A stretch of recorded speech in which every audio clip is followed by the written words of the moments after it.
ఛానల్కు స్వాగతం. ప్రకృతి తత్వశాస్త్రంపై పరిశోధనలు చేసిన ఫ్రాన్సిస్ బేకన్ అనుభవవాద పితగా ప్రసిద్ధులు. ఆయన ప్రకృతిలోని అంశాలను పరిశోధించి తద్వారా విషయ జ్ఞానాన్ని పెంపొందించుకోవాలని, సైన్స్ అభివృద్ధి చెందాలని విశ్వసించారు. అటువంటి ఫ్రాన్సిస్ బేకన్ రచన న్యూ అట్లాంటిస్ చరిత్రగతిని మార్చిన పుస్తకంగా నిలిచిపోయింది. నేటి మన చరిత్రగతి మార్చిన పుస్తకాలు కార్యక్రమంలో ఫ్రాన్సిస్ బేకన్ రచించిన న్యూ అట్లాంటిస్ పుస్తకం గురించి తెలుసుకుందాం. ప్రసిద్ధ బ్రిటిష్ తాత్వికుడు ఫ్రాన్సిస్ బేకన్ రచన న్యూ అట్లాంటిస్. బేకన్ లండన్ నగరంలో 1561లో జన్మించాడు. 1582లో బారిస్టర్ పట్టా స్వీకరించాడు. తరువాత 2 సంవత్సరాలకు రాజకీయాలలో ప్రవేశించి పార్లమెంట్ సభ్యుడయ్యాడు. చాలామంది మేధావుల వలె కాక ఇతనికి భౌతిక సంపదలపై ఆసక్తి మెండు. బేకన్కు విజ్ఞాన శాస్త్రాలపై ఆసక్తి అధికం. శాస్త్రీయ దృక్పథానికి విలువనిచ్చేవాడు. సర్వ విజ్ఞాన శాస్త్రాలను తన మానసిక పరిధిలోకి తెచ్చుకోవాలనే తాపత్రయం అతనిది. థామస్ మోర్ రచించిన యూటోపియా వలె న్యూ అట్లాంటిస్ ఒక విధమైన ఆదర్శ వ్యవస్థకు రూపురేఖలు దిద్దిన గ్రంథం. పెరు నుండి చైనా, జపాన్ల మీదుగా కొంతమంది ప్రయాణం సాగించటంతో ఈ గ్రంథం మొదలవుతుంది. 12 నెలల పాటు అలా ప్రయాణించి తరువాత దారి తెలియక చిక్కుపడిపోతారు. దగ్గరలో ఏదో ద్వీపంలా కనిపిస్తుంటే అక్కడ దిగాలని ప్రయత్నిస్తారు. అప్పుడు కొంతమంది పడవలో వారిని సమీపించి ఓ ఫలకాన్ని అందజేస్తారు. అందులో ఇలా రాసి ఉంటుంది: మీరెవ్వరూ ఇక్కడ దిగవద్దు. 16 రోజులలో ఇక్కడి నుండి వెళ్ళిపోండి. ఈ లోపల మీ ఆకలి దప్పులు తీర్చటానికి, మీలో ఎవరైనా జబ్బు పడి ఉంటే వారికి వైద్యం చేయించటానికి, అవసరమైతే మీ ఓడకు మరమ్మతు చేయించటానికి మేం బాధ్యత తీసుకుంటామని రాసి ఉంది. దానికి ప్రయాణికులు ఇలా సమాధానమిస్తారు: మా ఓడకు మరమ్మతులు అవసరం లేదు. మాలో కొంతమంది వ్యక్తులు జబ్బుపడి ఉన్నారు. ఇక్కడ దిగనివ్వకపోతే వారు జీవించటం కష్టం. దయచేసి ఇక్కడి భూభాగంపై మమ్మల్ని కొంతకాలం ఉండనివ్వండి అంటూ వేడుకుంటారు. అప్పుడు వారిలో ఒకరు, మీరు క్రైస్తవులా అని ప్రశ్నిస్తారు. అవునని ప్రయాణికులు జవాబు ఇవ్వటంతోనే, రక్షకుడి పేరున ప్రమాణం చెయ్యండి, బందిపోటు దొంగలం కామని, ఎవరి రక్తం కళ్ళజోడమని. అప్పుడు మీకు 45 రోజుల పాటు ఇక్కడ ఉండటానికి అవకాశం లభిస్తుంది అంటారు ఆ ద్వీపం వాళ్ళు. ప్రయాణికులు వారు కోరిన విధంగా ప్రమాణం చేస్తారు. అప్పుడు జబ్బుతో బాధపడుతున్న వారికి వైద్య చికిత్స కోసం తగిన ఏర్పాట్లు చేసి, మిగిలిన వారికి సకల సౌకర్యాలు గల ఒక అతిథి గృహంలో విడిది ఏర్పాటు చేస్తారు. 2 రోజుల తరువాత ఆ రాజ్యపు గవర్నర్ వారిని పలకరించటానికి వస్తారు. ప్రయాణికులు ఆ దేశాన్ని గురించి తెలుసుకోవాలనే తపన వ్యక్తపరచగా అతను తమ వ్యవస్థ స్వరూపాన్ని గురించి వివరిస్తాడు. 1900 సంవత్సరాల క్రితం ఈ రాజ్యాన్ని పాలించిన సొలొమన్ అనే రాజు ఓ శాసనం చేశాడు. ఆ శాసనం ప్రకారం విదేశీయులెవరూ ఈ ప్రాంతంలో అడుగుపెట్టకూడదు. అలాగే ఈ దేశవాసులెవ్వరూ విదేశాలకు వెళ్ళకూడదు. అయితే విదేశీయులు హాని కలిగించేవారు కాదని, విపత్కర పరిస్థితుల్లో ఉన్నారని తెలిసినప్పుడు కొంతకాలం పాటు ఇక్కడ అతిథులుగా ఉండనిచ్చి, ఇబ్బందులు తీరిపోగానే వెళ్ళిపోమ్మని చెబుతాం. అందువల్లనే మీరిప్పుడిక్కడ ఉండగలిగారు. ఇక్కడ సొలొమన్ భవనం అనే పేరుగల పెద్ద భవనం ఉంది. అది సమాజానికి విజ్ఞానాలయం వంటిది. భగవంతుడి సృష్టిలోని అనేక విషయాలపై అక్కడ పరిశోధనలు జరుగుతాయి. అది మేధావుల ఆధీనంలో ఉంది.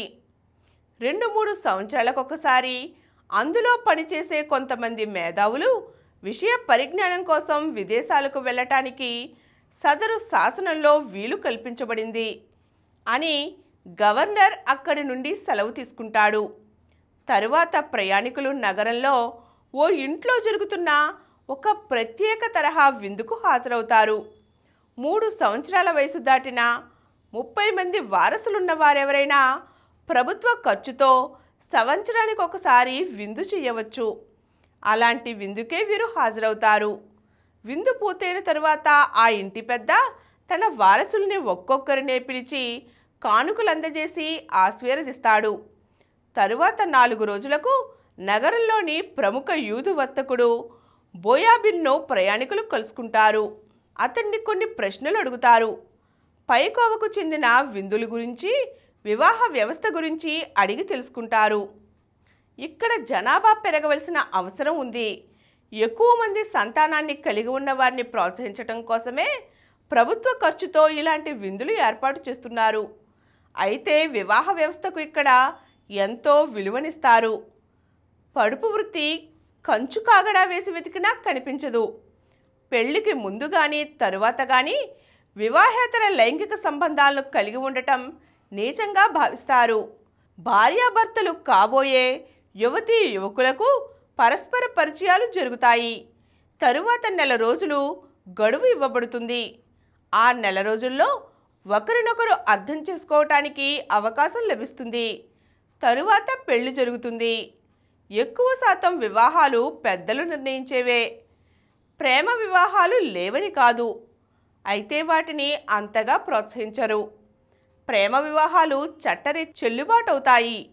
అలాంటి వివాహాల వల్ల జన్మించిన సంతానానికి పూర్వీకుల ఆస్తిలో 3వ వంతు మాత్రమే లభిస్తుంది.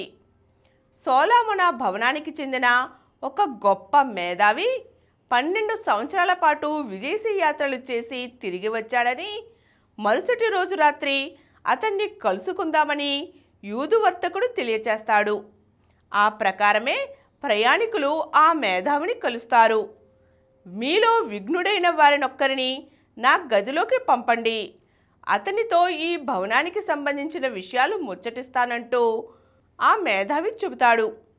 ప్రయాణికులందరూ కలిసి ఒక వ్యక్తిని ఆయన వద్దకు పంపిస్తారు.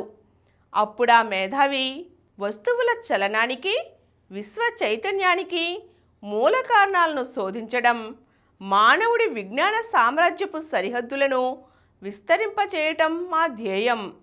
ఇక్కడ గుహలున్నాయి. కొన్ని వందల అడుగుల లోతుకు తవ్వబడిన సొరంగాలు ఉన్నాయి. ఖనిజాలు, లోహాల కోసం ఇక్కడ ప్రయత్నాలు జరుగుతాయి. మానవుడి ఆయుష్ను పెంచేందుకు అవసరమైన వస్తువుల కోసం కూడా ఇక్కడ శోధిస్తాం. అలాగే ఎత్తైన గోపురాలు ఉంటాయి. వాటిలో కొన్నింటిని పెద్ద కొండలపై నిర్మించాం. పెద్ద గోపురాల ఎత్తు 15,000 అడుగులు ఉంటుంది. మబ్బుని, మంచు పొరల్ని, ప్రచండ వాయువుల్ని, తదితర వాతావరణ పరిస్థితుల్ని గమనించటానికి ఈ గోపురాలు ఉపయోగపడతాయి. ఇక్కడ ఉప్పు నీటి చెరువులు, మంచినీటి చెరువులు ఉన్నాయి. ఉప్పు నీరు మంచినీరుగాను, మంచినీరు ఉప్పు నీరుగాను మార్చే ప్రక్రియ మాకు తెలుసు. చెరువుల్లో చేపల్ని పెంచుతాము. కొలనులు ఉన్నాయి. కొన్ని ప్రత్యేక తరహా బావులు ఉన్నాయి.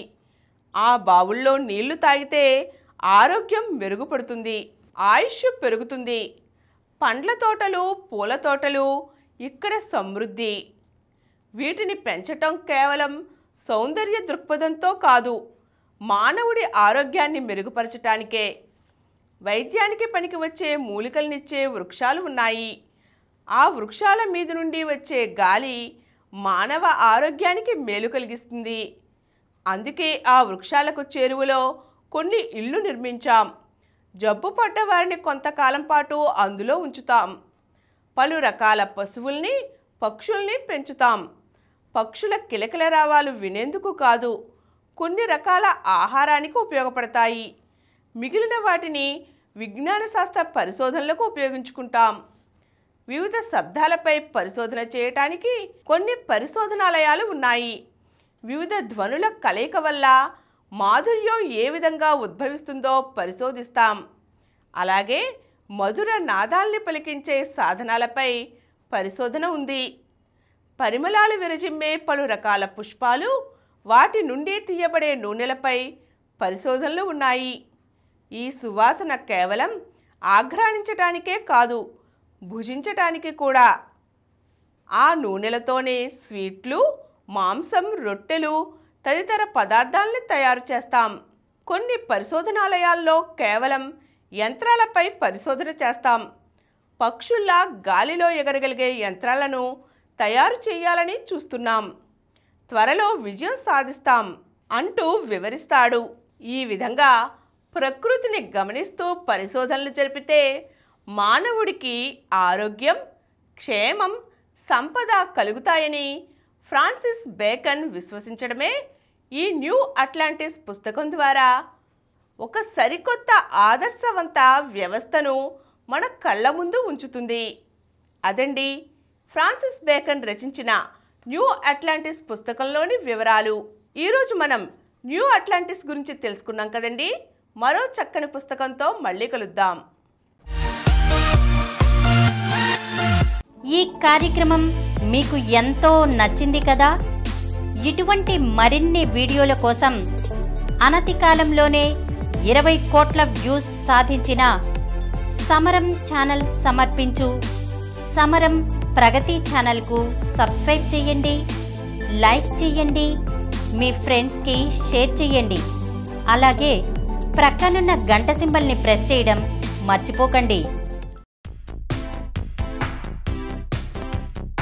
Please download Samaram Channels app from Google Play Store and watch your favorite channels. Click the bell icon and subscribe to the channels.